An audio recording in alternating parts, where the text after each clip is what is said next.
welcome back. Well, that sounded like a commercial. Hello, welcome back to my channel.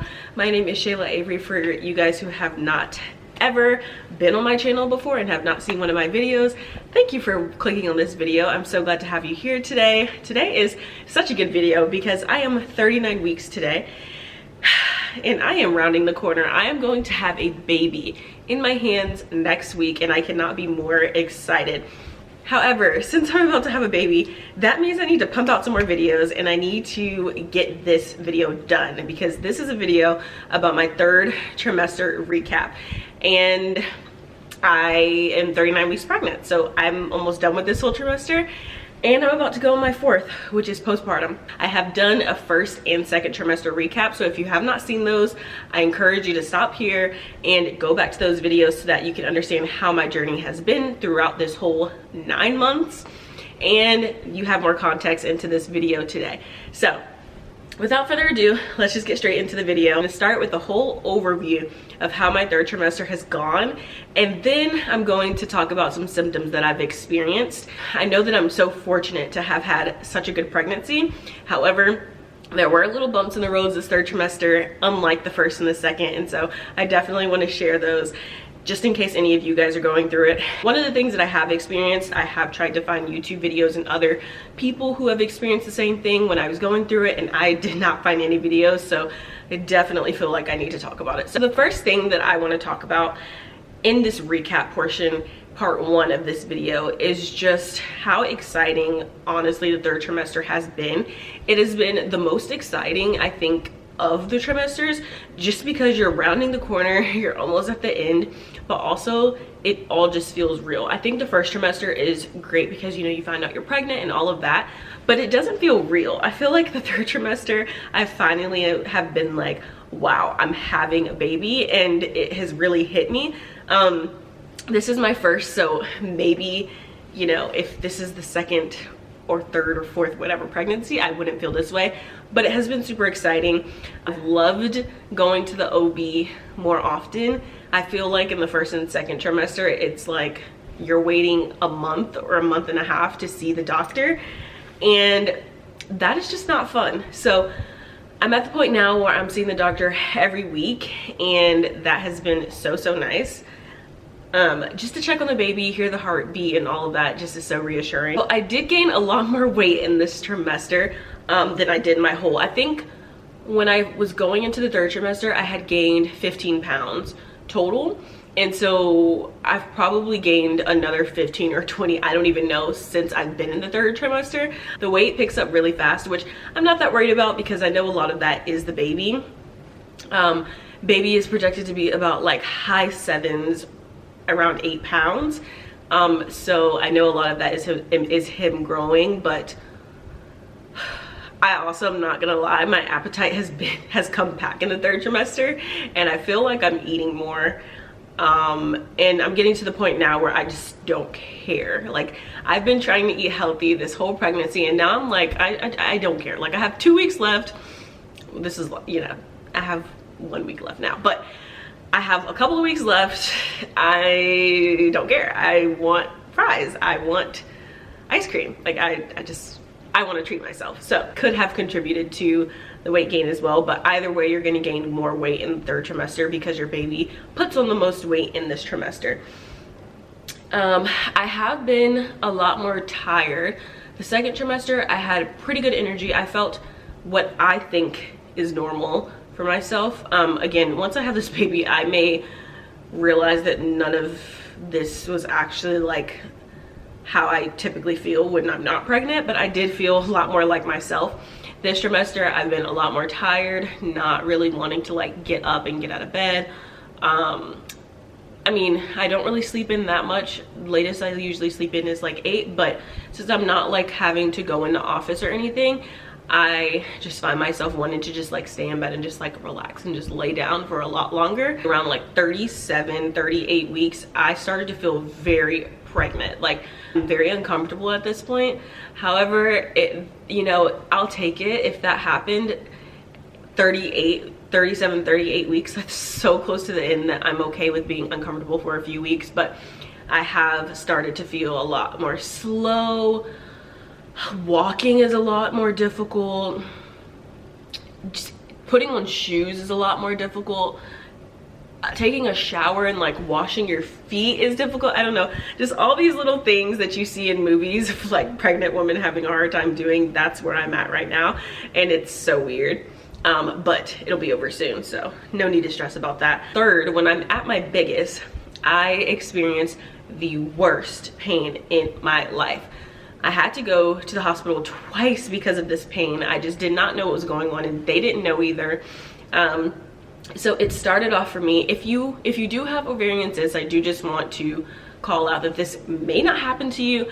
I think it is very rare, so please don't freak out. This doesn't mean that this is going to happen to you, but I do want to share what did happen to me just in case you experience it too, and hopefully you can kind of get down to the bottom of it a lot quicker than I did. So let's talk ovarian cysts. So mine are dermoid cysts, so they are like solid. They don't have like anything inside of, like, they're not like liquid inside of them. I think this is, I'm trying to explain it, I'm not a doctor here, okay? But yes, I have 2 dermoid cysts, and they're a lot less likely to pop. A cyst rupturing isn't actually like a horrible thing. If that does happen, likely you'll be okay, but there was no potential for that to happen for me. So both of these 2 incidents started off with me eating a meal and then getting really sick, which was so weird. The first sign that I was about to go through this pain was throwing up. Oddly enough, I never throw up. I didn't throw up at all in the first trimester, but the first time it happened, I had like breakfast and then something just like didn't sit right with me, and I ended up like throwing up 2 times, and then accompanied by like just some pain in my abdomen, which eventually later in the day and for a few days after turned into this excruciating pain. I just remember not being able to walk or do anything, take a shower. Like I could literally only sit in the bathtub and wash myself, and that was, I could barely even do that. I did not leave the apartment.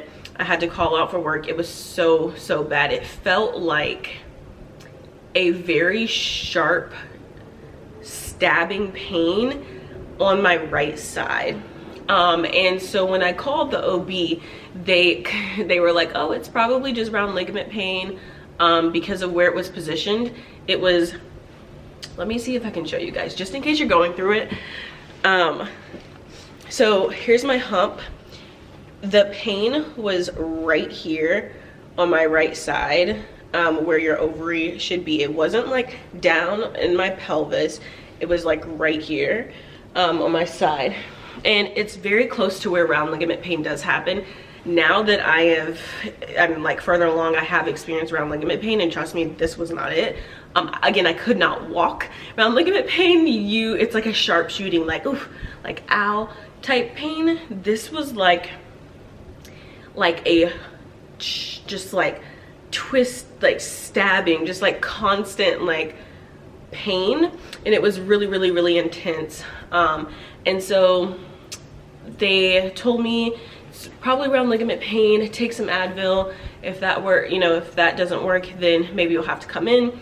So I took Advil. Advil did not work, or Tylenol, not Advil, sorry. They told me to take Tylenol, and if that didn't work, then I would have to come in.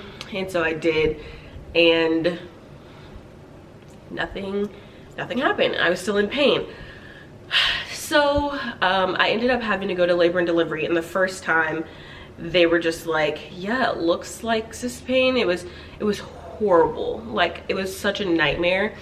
I went into the OB, and she's like, oh my goodness, I think your cyst has like contorted or like twisted on itself. You're probably gonna have to go into surgery to get it removed right now, blah blah. And I was freaking out. Like, we were about to head into the emergency room to get it taken out, or yeah, like emergency room to get it taken out. And they were like, okay, but before we do that, let me do an ultrasound to see if there's any blood flow to the ovary, because that would let us know if it's turned on itself. And I did the ultrasound, and there was blood flow, so it didn't turn on itself. And so they thought that my appendix had bursted. It was a very long night. They thought that it was my appendix, so then they took me to labor and delivery or whatever to do another ultrasound, and then I had to go down to, I guess it's radiology or whatever it is, where they do a more in-depth ultrasound. It was a whole thing. Turns out they sent me home. They had no idea. They were like, you're not in labor, it's not your appendix, you still have blood flow to your ovary, I don't know what it is. So I went home and I was like, how do I, you know, I don't know how not to have this happen again, because I don't even know what it is. It's just so horrible to not know how to fix it and not even know what's wrong with you when you're in that amount of pain. Like, I mean, I have a high tolerance for pain and it was excruciating. So I went home and then I prayed that it would never happen again. And about a month later, it did happen again. And this time I was like, okay, I guess it's just the same thing. I'm sure that, you know, there's nothing too serious going on, except this time was a lot worse. Just, I threw up a lot more this time. I tried to self-soothe at home and they were again like, oh my gosh, you need to come in, because I was in my 3rd trimester. Being in your 3rd trimester, there's always a risk of like preterm labor, and they definitely don't want that happening. So they came in, I came in to make sure that it wasn't preterm labor, and it wasn't. They did the same test, they did the same ultrasounds, and same thing. They said, there's still blood flow to your ovary, we don't know what's going on.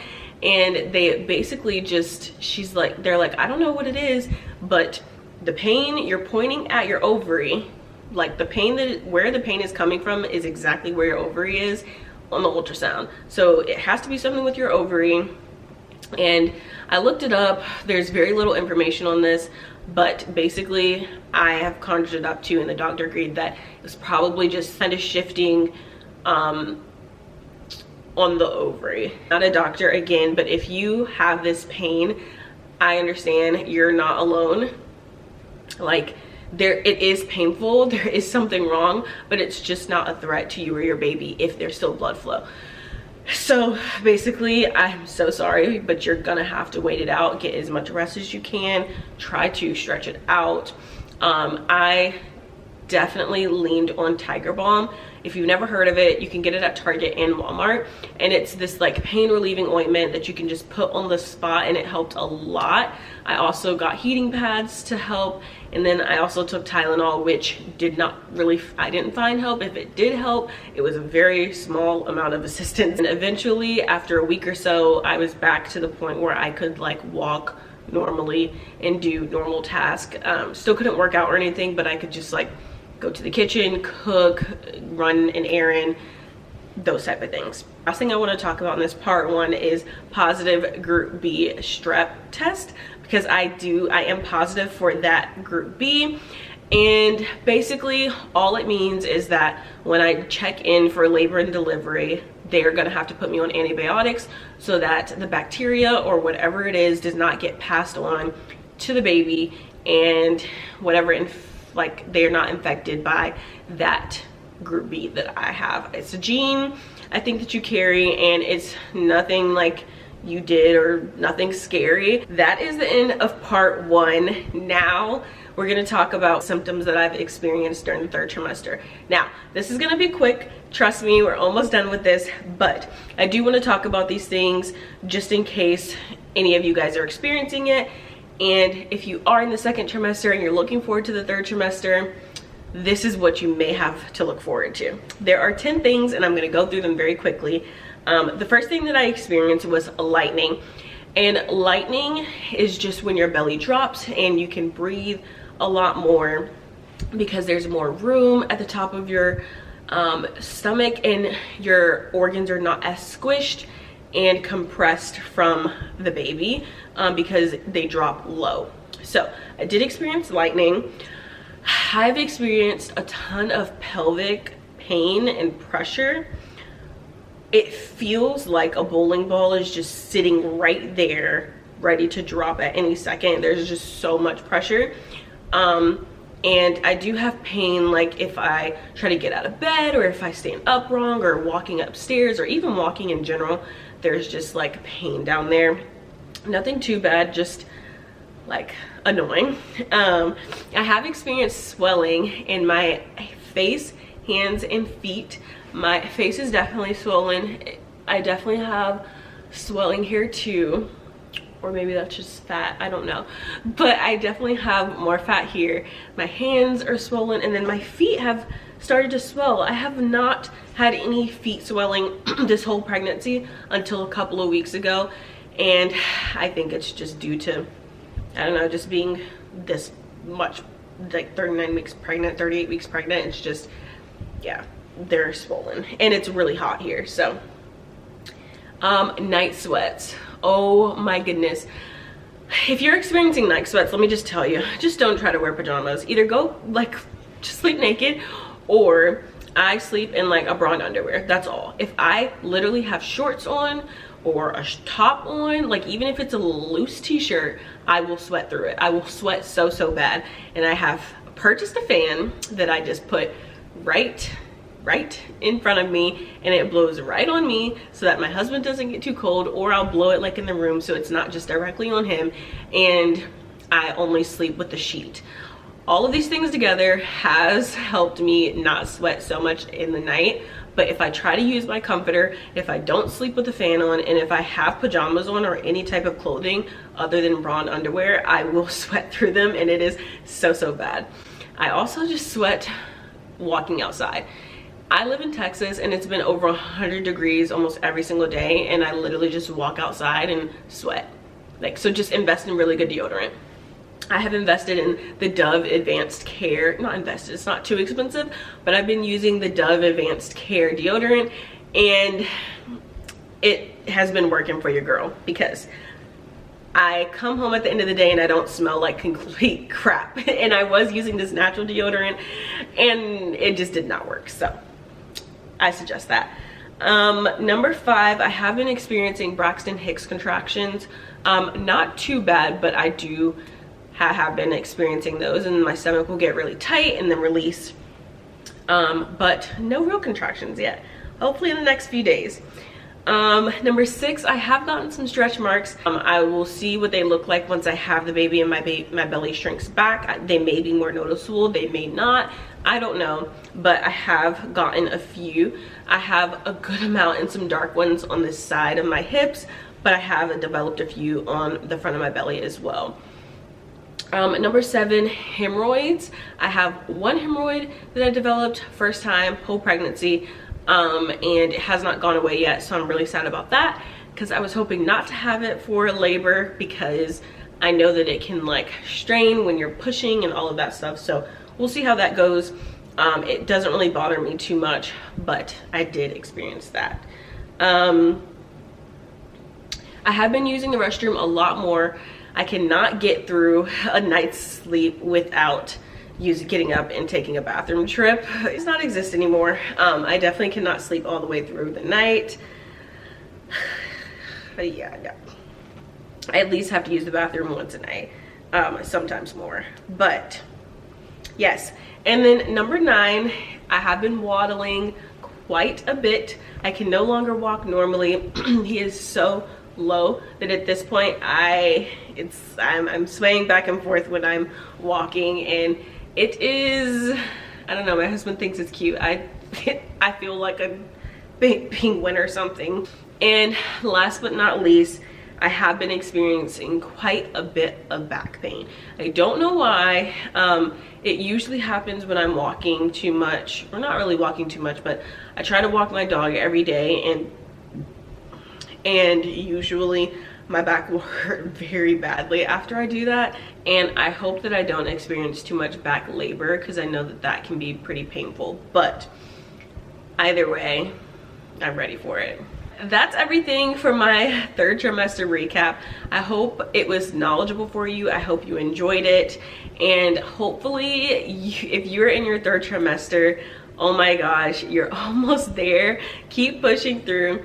And hopefully you have a wonderful and beautiful and easy as it can be delivery.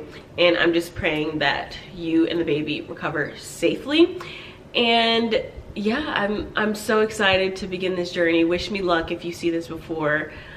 I go into labor, and I wish you guys all the best of luck too. Thank you so much for watching this video. If you like this video, please subscribe and give me a thumbs up. I greatly appreciate it. But if not, either way, thank you so much for watching, and I hope you have a great and safe pregnancy and labor and delivery. Thanks for watching this video. See you guys later. Bye.